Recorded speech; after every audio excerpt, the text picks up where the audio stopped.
Hey, Cody here with Retirement Wealth Pro SPG Advisors. In about 10 minutes, you'll be getting the PDF download of the 5 critical questions that you're going to want to know if you're already in retirement. So what I wanted to do real quick is explain the 2 distinct financial phases that everyone goes through, okay? And the first one is the savings phase, right? This is when we're 20, 30, 40 years old and we're faithfully saving, probably contributing to your employer plan, right? And in the savings phase, because we're not having to use the money for longer periods of times, we can afford to take more risk.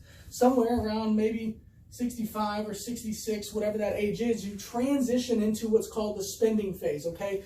This is where we're taking this lump sum of money that we've accumulated over the last 20 or 30 years, and we have to turn it into an income stream that'll last 20, 30, sometimes even 40 years, and there comes some unique challenges to that. Now, there are 2 distinct things that every financial advisor says that they're going to do for you, okay? You have the income planning side, and then you have the investment side.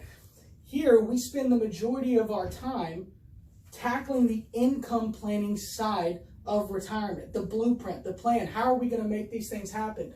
The elements that encompass this side are several. Number 1, again, the right income plan. How do we take what we've saved, coordinate it with pensions or social securities, and fund the quality of life that we're looking for in retirement? Okay, number 2, social security. The revelation behind social security is not when we take it, but how, right? How do we take it to make sure that we are considering taxes? Taxes will be the tail that wags the dog in retirement. Okay, we are in this position now until 2025 where probably the greatest opportunity to reduce or eliminate income taxes is upon us right now. And I hope you guys are doing something about that. Number 4, Medicare. Medicare is a huge decision. There are penalties if we do not get it right.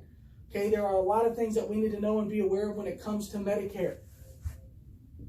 Number 5, risk management. These are just 5 of the elements. And again, we spend about 80% of the time trying to get these components right. That's what it's about, being a fiduciary and having a fiduciary process, okay? The second part is the investments, right? The investments are a very integral part, okay? But the planning comes first. We cannot understand or begin to determine where to invest money until we have the plan laid out. So most of you that are watching this video and that are coming into retirement are going to be conservative, okay? You don't have the time anymore in the spending phase to withstand another 30, 40, or 50% decline. Now, if you look at the traditional models of investing and retirement planning, you'll notice that it hinges on the stocks and bonds. We don't want all of our money in stocks because that represents too much risk. We don't want all of our money in bonds because we don't get a high enough return. But we're having some challenges today. The stock market and the bond market is different than it's ever been. We are at record highs in the stock market, and we are at 5,000-year record lows in the bond market, okay? So, but traditionally, if you go to an advisor, they'll tell you we need a percentage of stocks and bonds. In the savings phase, maybe that was 70% stocks, 30% bonds, because we're looking for growth. When you transition to the retirement income phase, your advisor might tell you, well, we need 40% or 30% in stocks and the other 60% in bonds, okay? Now, let's look at the stock market. I said today, as I speak in 2019, we are at a 10-year bull market for the stock market. We've never seen anything like it, okay? There are 3 phases to market cycles. The first one is the rise. The second is the peak, and on the way down is the trough, okay? So right now, we all agree that we're probably somewhere right here at the peak. And we know that what goes up, it must come down. So this is the critical part of this. There are 3 things. We know that the market is going to drop. One thing that we don't know and that nobody knows is when, right? Now today, as I speak in May, we're having a lot of volatility in the market, but we don't know when that next collapse is. We know that in the tech bubble and in 2008, the market dropped about 50%. Okay, but we don't know when. Second is how far. Again, how far will we go? We're on a record rise. Typically, the higher it goes, the farther it falls. And number 3, how long? You might have heard advisors and pundits saying, hey, don't worry, the market always comes back, right? We've never had a market that doesn't come back. That's true if you're in the savings phase. Ask people who retired in 2000 or 2008 when they lost 50% and then they had to actually pull the income out of that portfolio if things are coming back. See, mathematically, it's almost impossible, okay? So how long? We've had 3 periods in the United States where markets were flat for 20-year periods. How are we going to respond to that? We're going to need some exit strategies. We're going to be able to need to make money, not only as the market comes down, but if the market stays flat for longer periods of times. Okay, so these are the challenges with the stock market. The bond market has its own challenges. The way I like to explain the relationship between interest rates and bond prices is through mortgages, right? So if we look at the Jimmy Carter days and the beginning of the Reagan days, before Paul Volcker started trying to reduce interest rates after he spiked them up to 18, 19, 20%, when you went to go get a mortgage, maybe you got it at 18%. As interest rates fell, it made sense to start refinancing, right? Because you could get a lower payment. Today, most people are going to have 3, 4% mortgages. As interest rates go back up to 7 or 8%, will it make sense for us to refinance? Well, no, because we're going to get a higher payment if we do that. That's what's happening in the bond market today. Interest rates are at record lows, let's call it 2%, and they're going to have to raise. Jerome Powell's already said that they're going to raise over the next couple of years, which means bond prices are going to go down. So if we're sticking 60% of our money in a bond portfolio, we're almost guaranteeing that we're going to lose money. Okay, that doesn't make a lot of sense, but that is the traditional model. So let's just say they do stay flat, okay? Right now, maybe you can get 3% in a bond portfolio. By the way, after you pay your advisor 1%, you're looking at a 2% return. So you're cannibalizing a third of it just looking at that.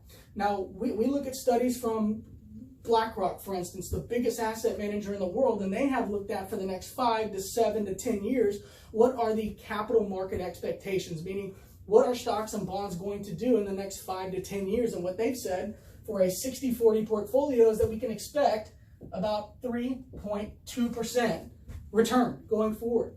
That comes with it almost a 20% standard deviation. Now, we're not going to get fancy. That just means in order to get that 3.2%, we're going to have to take a lot of risk. So the challenge is how do we effectively and tactically manage money that's in the stock market, but then how do we take our portfolio that we need safe and protected and actually get some moderate growth out of it? So everybody wants a perfect investment, right? What does a perfect investment look like? Okay, a perfect investment would get you double-digit growth. It would get you 100% liquidity. It would keep your money completely protected, right? What are the problems with that's the Bernie Madoff plan. That doesn't exist. There is no such thing as a perfect investment.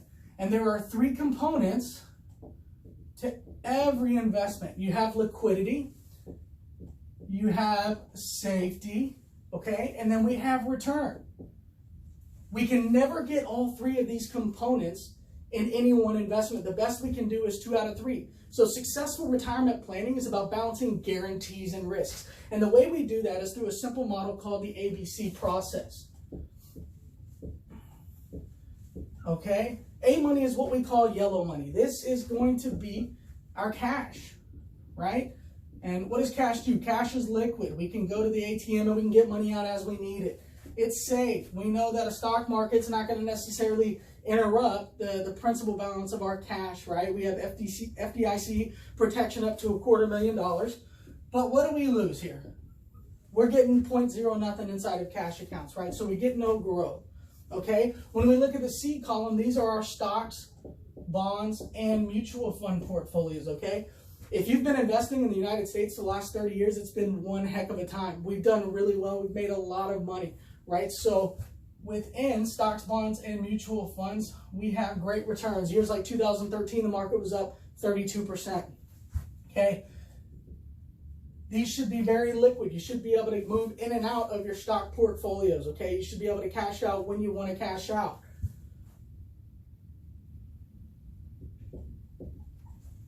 In 2000 and 2008, the stock market dropped more than 50%, okay? So stock markets and bond markets, we have return, we have liquidity, but we have no safety. And then we have the B column. These are our indexed, linked accounts, okay? And the critical and main component inside of these B accounts is safety. No matter what happens inside of the stock market, if it's down 10, 20, or 30%, you get a 0. Your principal is protected by contractual law that's guaranteed. Second, these contracts are going to do about 4 to 6% or 40 to 60% over a 10-year time frame. So moderate return, principal protected, and we think that is a very fair deal. What we don't have here is 100% liquidity. So inside of these, you can access about 10% of the accumulation value per year. Now, many people say, Cody, why would I ever take 10% out of my retirement accounts? Most people don't. But it's just showing you there is no such thing as a perfect investment. You have to be able to balance guarantees and risks. If I want liquidity and safety, I give up growth. If I want return and liquidity, I give up safety. And if I want safety and growth, I'm going to have to give up liquidity. So that's what we're going to be looking at as we go forward through this process of retirement planning. Okay, so the PDF that's going to be in your inbox is going to talk to you about the 5 critical questions that you need to be aware of as you're going into retirement, right? How do we navigate the record high stock markets and record low interest rates? How do we make sure that I have a plan set up that's in my best interest? It's about having a fiduciary process, right? How do we begin to determine that? Okay, does my risk level line up with where I'm at in my life today? Okay, and then how are we going to effectively transition money to heirs, right? How do we do that in the most efficient and effective way? So that's the PDF that's going to be in your inbox. Below this video, you'll see a button that says schedule a strategy session.